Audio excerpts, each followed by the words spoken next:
몇 년 동안 인간형 로봇이 기술 분야에서 정말 뜨거운 이슈가 되고 있어요.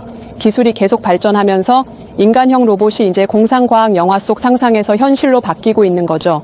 그런데 그 뒤에는 반도체 기술을 둘러싼 치열한 경쟁이 조용히 진행되고 있어요. 엔비디아는 AI 업계에서 독보적인 선두주자이고 그 위상이 정말 대단하죠. 전 세계 대기업들이 AI 대규모 모델을 훈련하고 있는 이 상황에서 엔비디아는 강력한 연산 능력을 가진 칩으로 시장 대부분을 차지하고 있어요. 이런 대규모 연산 칩은 마치 내연기관 자동차의 연료 같은 역할을 해서 AI 모델 훈련에 없어서는 안 될 중요한 요소랍니다. 그런데 혹시 알고 계셨나요? 지금의 엔비디아 영광은 하루아침에 이루어진 게 아니에요. 10년 전만 해도 엔비디아는 그냥 작은 공급업체에 불과했거든요. 그때는 GPU, 즉 그래픽카드 판매가 주력 사업이었어요. 정말 중요한 인수합병이 엔비디아의 운명을 바꿨습니다. 2020년에 엔비디아는 이스라엘 네트워크 기술 서비스 기업인 멜라노스를 인수 완료했다고 발표했어요. 이 거래는 엔비디아에게 굉장히 큰 의미를 가진 결정적인 사건이었습니다. 멜라노스는 고속 네트워크 분야에서 선두를 달리는 기업으로 대규모 데이터 센터나 GPU 장비의 초고속 네트워크를 제공해왔죠. 이 인수를 통해 엔비디아는 단순히 그래픽 카드를 판매하는 회사가 아니라 연산 능력부터 초고속 네트워크 연결까지 한 번에 제공할 수 있게 되었어요. 하지만 이 인수합병 과정이 그렇게 쉽지만은 않았습니다.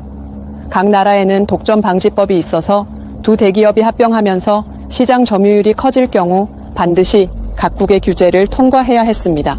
엔비디아와 멜라노스가 딱 그런 조건에 해당했죠. 그래서 이 인수합병은 미국, 유럽연합, 멕시코, 중국 등 여러 나라의 승인을 받아야 했습니다. 특히 당시 중국 시장은 엔비디아에게 정말 중요한 역할을 했었어요. 엔비디아는 해당 지역 승인을 얻기 위해 GPU와 멜라녹스 장비를 판매할 때 강제 번들 판매를 하지 않을 것, 불합리한 조건 없이 공정하고 합리적이며 비차별적인 원칙에 따라 제품을 공급할 것을 약속했습니다. 하지만 2022년부터 미국이 각종 금지 조치를 시행하면서 엔비디아는 중국 시장에 고급 GPU 제품 공급을 여러 차례 중단했고 이후 중저가 칩만 판매하게 되었습니다. 2025년 12월 2일에는 미국이 반도체 수출 규제를 더욱 강화했습니다. 이러한 신뢰를 저버린 행위는 중국의 강한 반발을 불러일으켰으며 결국 중국은 엔비디아에 대해 반독점 조사를 결정했습니다.